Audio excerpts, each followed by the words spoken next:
Do you know what the MD stands for? I know what the DO stands for. What's the DO stand for? Doctor of Osteopathy. Oh, MD stands for making decisions. Oh, okay. DO stands for do. Do the decision. Do the decisions, I guess, yeah. So, welcome back, guys, for another video. What's to up? Pen and Needle. On this channel, we talk about different topics and MD versus DO perspective on those topics. Mm-hmm. Today, we'll be talking about our first day of residency. So Yeah, that's Wasim just started his residency 2 days ago. He went through the whole orientation process. I did. And I did that 1 year ago, and it was like the COVID time, the COVID era, everything was like shut down. So we're just gonna tell you our experience of, how I went through the orientation process and how my first day was. And then Wasim will share his. Yeah. My experience with orientation was pretty crazy because it's kind of an intermediate period after COVID is all settled down. Mm-hmm. So it was partly virtual, so we had to do a bunch of things online. And then after that, we switched over into the hospital where they actually sat us down, took us through the whole outline of how this is going to be set up, what your schedule kind of will look like. So we didn't even have access to the schedule until about 2 days or 1 day prior to starting. But then different people from the different departments spoke to us and broke things down too. And honestly, I was just so tired after that day that I kind of zoned out. Yeah. But I figured, we're going to be learning during our first day, which we did. And yeah, so that was kind of orientation for me. But for you, it was different, right? Because of COVID? Yeah. So for me, everything was online. Everything, orientation, the onboarding, the contract, like everything was through email. Everything was online. And when we started, they called us in like 2 days or 3 days ahead. Yeah. And one day they went through the whole hospital, showed us around, and then 2 days they kept us on the team that we were going to go on to kind of get like the the initiation. They gave us 2 days before just to observe, just to shadow, just to see how everything works out on the team that we were going to be on. Oh, okay. So for me, it was a little different, actually. For 2 days they did do that. They brought us into the hospital. Yeah. But one day we were on a different team, and then the second day we were on the team the second day being the day right before we start, was the team that we were supposed to be on. So we kind of got to know our patients just a little bit before we actually jumped right into it. Right. I think that's a good idea. And I think this year, my hospital, what they did was call the interns in 5 days ahead of time. Damn. They asked them to come in for 5 days to shadow on the team that they were going to be on. Because now the hospitals are busy because people are outside more. They're coming to the hospitals. Before, during the COVID era, everything was locked down. Yeah. Hospital census was pretty low at that time. Yeah. Now it's picked up. So I think the 5 days head start gives you a good, time to kind of look up all the patients and learn the system and see how everything is done. I don't know what time is a good time because the first day is always going to be a rough day. Yeah. I just had my first day 2 days ago. So yesterday was my second day. And first day was absolutely insane. But before we jump into that, real quick, when you go into your residency, you're especially in internal medicine, you're gonna have different teams for different responsibilities, right? So there's gonna be an ICU team, there's gonna be an ICU night team, there's gonna be an admission team, there's gonna be floor teams, and floor teams have different designations. So we have like 6 floors in our hospital. So one team might be on the 3rd floor, another team might be on the 4th, 5th, 6th. So it's color coordinated, but my team is the purple team. Shout out to the purple team. Yeah.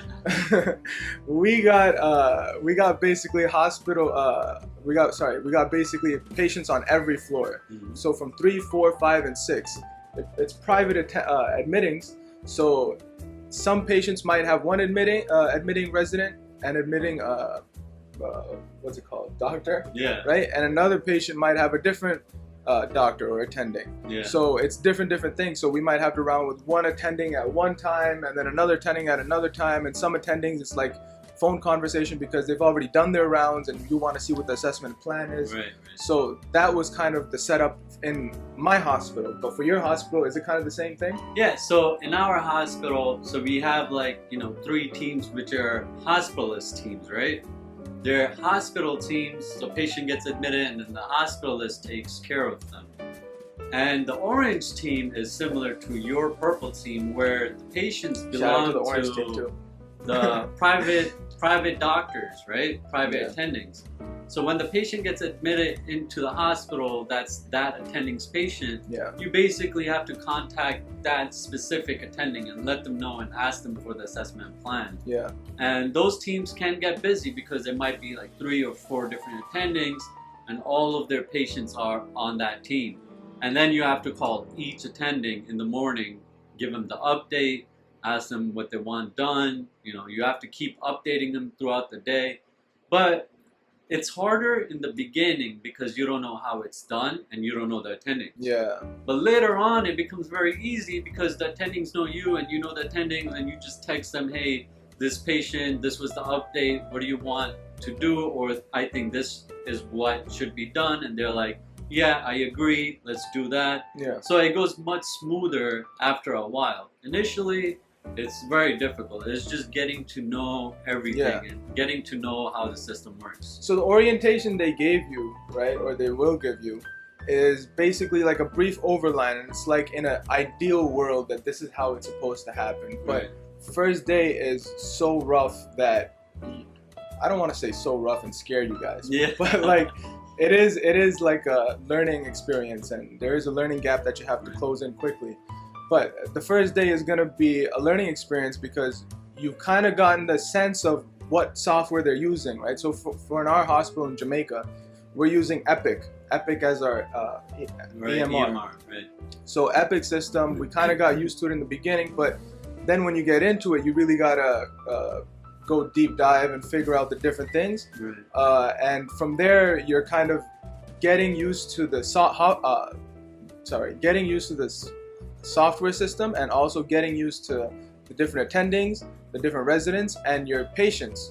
So in our team, we had a total of 24 patients the first day. Yeah. And that's a lot. Yeah, and so 12 were on my side and 12 were on the other team member side. So that was the first day. Second day, our patient list went up to 15 per resident. Wow. So we had like 30 patients or something, or 28 or something like that. So it was split up amongst those two.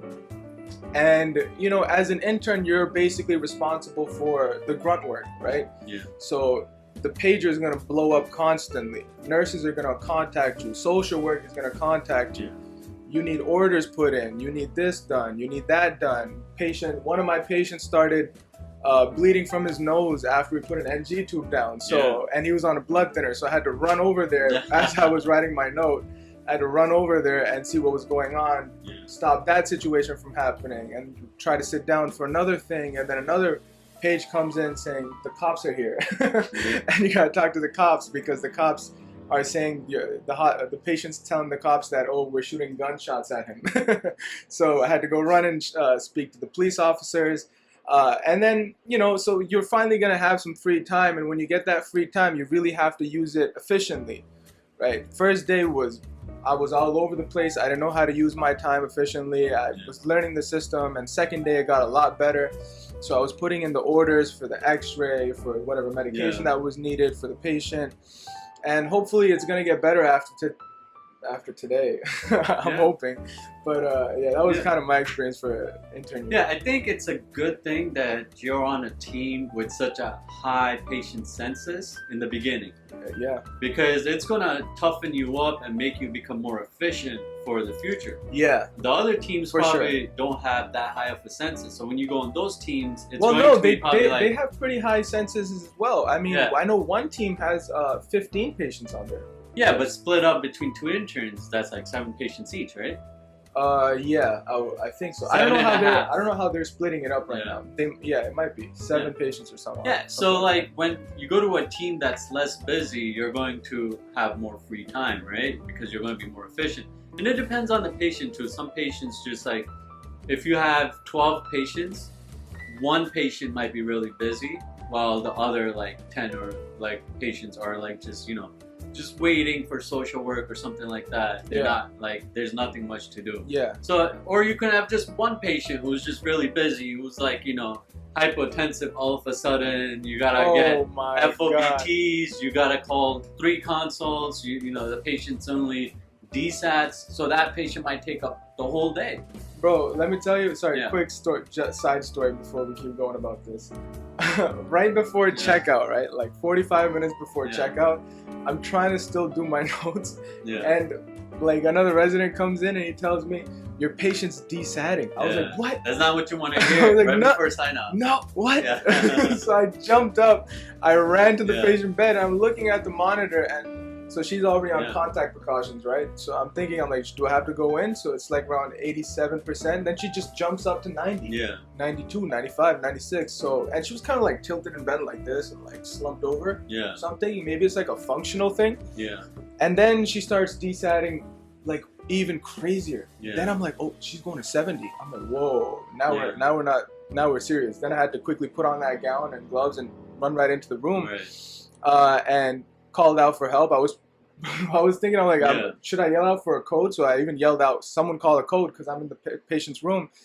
And luckily another nurse came in, and then we got the patient back upright into a normal position, stuck the monitor, SpO2 monitor, back onto her forehead, and her O2 went up to 100%. Thank God for that. But if that happened, like, and it was a serious thing, that was the first day. Yeah. So that's a part of the first day. Yeah.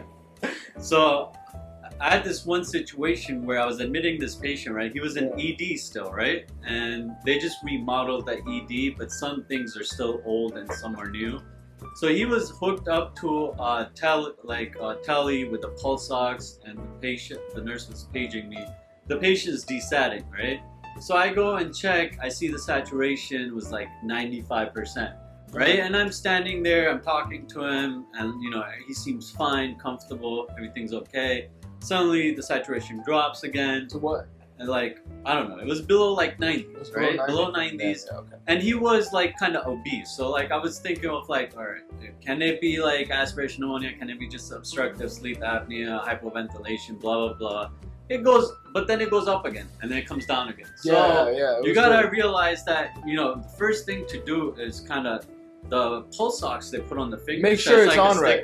Yeah. Make sure it's on. Plus, it has to be changed every 24 hours. Yeah. And sometimes it doesn't get changed, and then you don't get accurate readings. Exactly. And sometimes the monitor could be malfunctioning. Yeah. So you change that. So I switched his bed, right? I pulled him over to a different monitor. By yourself? He's obese, bro. Well, it's from like one side to the next. I just pulled his bed over, right? And I hooked him up to the new monitor, and he was saturating fine. All right. But if the saturation was real, the first step you would do is check his finger sticks and do an ABG and call a code blue, not a code blue, but a rapid response. Well, you should call just a rapid off from the get-go. Right. Just get call that a going. rapid and get the finger sticks and the ABG in the meantime, and notify your seniors. Yeah. Before you call the rapid. And because don't be the shy. senior might not, because if you're a new intern, first day, like the senior might be able to help you a little bit better. Before you call the rapid, notify the senior, because then everyone would be like, this patient didn't need a rapid. Right. So that's just one thing. But you know, when I started my residency, my first day, I had like 2 or 3 patients, or maybe a little bit more, maybe max 5. At that time, the hospital census was like pretty low, and we came 2 days before just to shadow, so I kind of knew the patients, what was going on, and how the day kind of runs. You know, the rounds, the attending, and then I had a really great senior. You know, he would. So in our hospitals, you can put in orders, but they have to be verified by the senior for like a month. So that's how they kind of monitor how you're doing. And after a month, they give you, you know, the approval to put in your own orders. So that was very helpful. You know, you have a training wheel on for like a month, and you know, you kind of learn, you know, how to become efficient.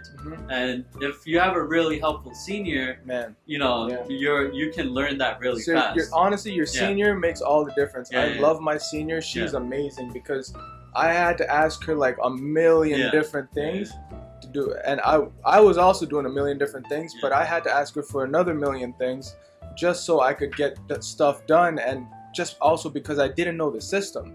So if your senior is helpful, you're gonna have a wonderful experience.